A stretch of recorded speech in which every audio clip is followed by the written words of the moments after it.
बाजार में जो हाहाकार है वो थमने का नाम ही नहीं ले रहा है। रोज लगता है कि आज कुछ हो जाएगा, फिर कल लगता है कल कुछ हो जाएगा। अगर आप कल का हिसाब देखें तो रात में गिफ्ट निफ्टी ऐसा दिखा रहा था कि शायद अगला दिन अच्छा बीतेगा, लेकिन अंत में हुआ क्या, बुरा हाल है। आज फिर गिरावट के साथ बाजार बंद हुए हैं, जबरदस्त गिरावट है।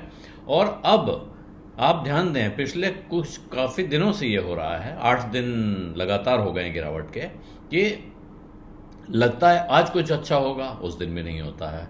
फिर सोचते हैं अब बेहतर हो जाएगा तो कोई और खबर आ जाती है, कोई नोट आ जाता है, कोई चेतावनी आ जाती है, किसी ने कहीं भाषण दे दिया और बाजार में हवा चल पड़ी। ये आलम चल रहा है। इसके बीच में एक और नोट आ गया है। अभी तक औरों ने चेतावनी दी थी, अब जेफरीज भी आ गया है मैदान में। और जेफरीज का कहना है कि अब जो भारत के डोमेस्टिक इन्वेस्टर, लोकल इन्वेस्टर, जिन्होंने अब तक बाजार को संभाल के रखा था, जिनकी वजह से बाजार में इतना इनफ्लो आ रहा था, जिसको वो डिल्यूज कह रहे हैं कि इतना ज़बरदस्त एक फ्लो था, उसके भी अब एक तरह से कम होने के आसार दिख रहे हैं। नहीं कह सकते हैं साफ साफ, लेकिन डर पैदा हो गया, ये आशंका पैदा हो गई है कि जो डोमेस्टिक इन्वेस्टर लगातार पैसा लगा रहे हैं, बाजार पे भरोसा दिखा रहे हैं, वो भी अब मुंह मोड़ सकते हैं, उनका भी रुख बदल सकता है।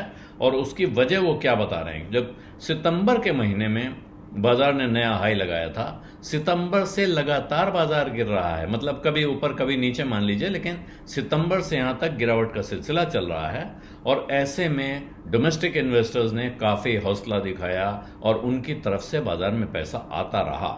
डोमेस्टिक का मतलब, जब मैं डोमेस्टिक कह रहा हूं तो डोमेस्टिक इंस्टीट्यूशंस नहीं, छोटे निवेशक, रिटेल इन्वेस्टर, हमारे आपके जैसे लोग जो अपने महीने की कमाई में से कुछ बचा के बाजार में लगाते हैं, तो उसको वो कह रहे हैं टोरेंट। बिल्कुल जो तेज मूसलाधार बारिश हो रही थी फंड की बाजार में इनकी तरफ से, अब उनको लगता है कि वो जो फ्लो है वो भी खतरे में है।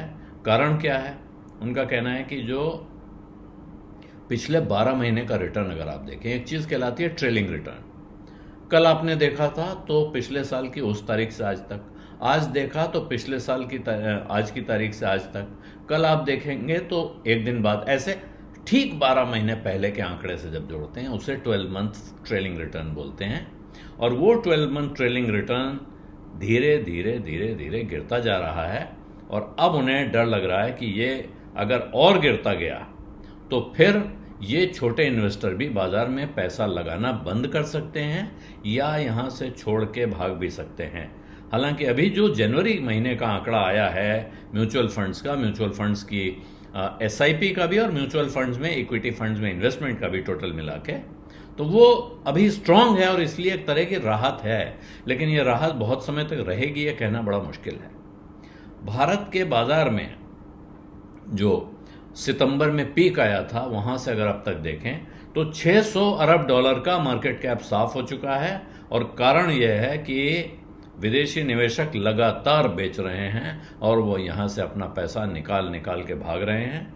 लेकिन इसके सामने एक तरह का ये गिरावट जितनी हो सकती थी उससे काफी कम है। उसकी वजह यह है कि 22 अरब डॉलर इस दौरान भारतीय निवेशकों ने अपने बाजार में लगाया है, जिसने विदेशी निवेशकों के जाने को काफी हद तक उसका असर होने से रोका। एक शॉक एब्जॉर्बर की तरह उसने काम किया है।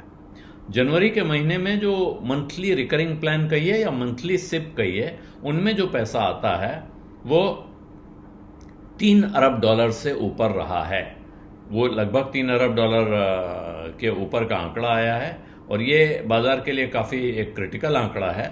लेकिन अब ऐसा लग रहा है, ये चिंता पैदा हो रही है बाजार में कि अगर जो खास तौर पे जो परिवारों में, नौकरी पेशा परिवारों में, छोटे धंधा करने वाले लोगों के परिवारों में जो घर की बचत होती थी, वो पैसा स्टॉक मार्केट की तरफ शिफ्ट हो रहा था। और अगर वो आना रुकता है, बंद होता है, और उसकी वजह क्या होगी?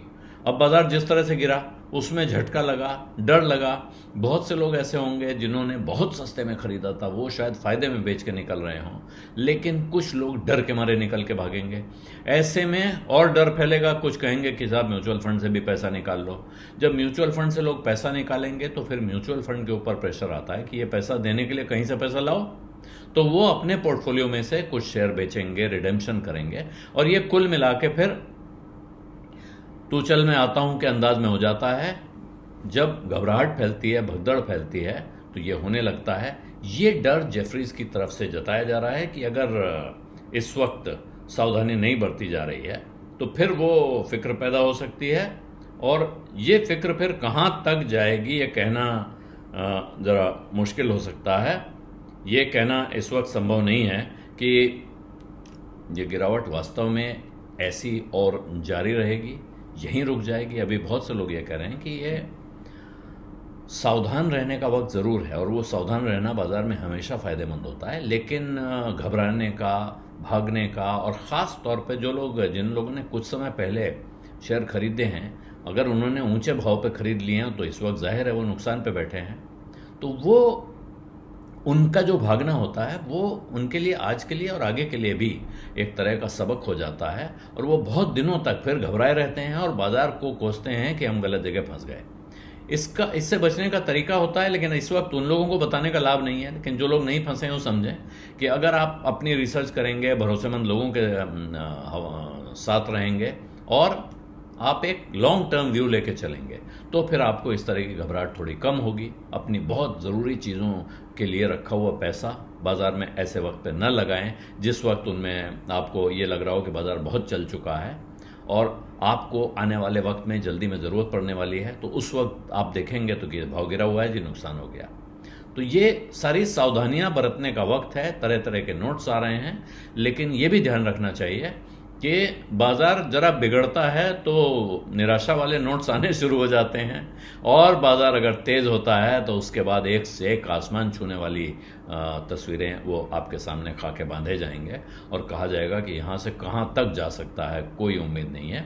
अभी 6 महीने पहले के कुछ लोगों के आंकड़े, कुछ लोगों के बयान निकालिए, आंकड़े निकालिए, उस वक्त के टारगेट प्रोजेक्शन निकालिए, और आज के उनके बयानों से या दूसरे लोगों के बयानों से मिलाइए, तो आपको समझ में आएगा कि इस बाज़ार में दरअसल कहा जा रहा है, क्या कहा जा रहा है, क्या सुना जा रहा है।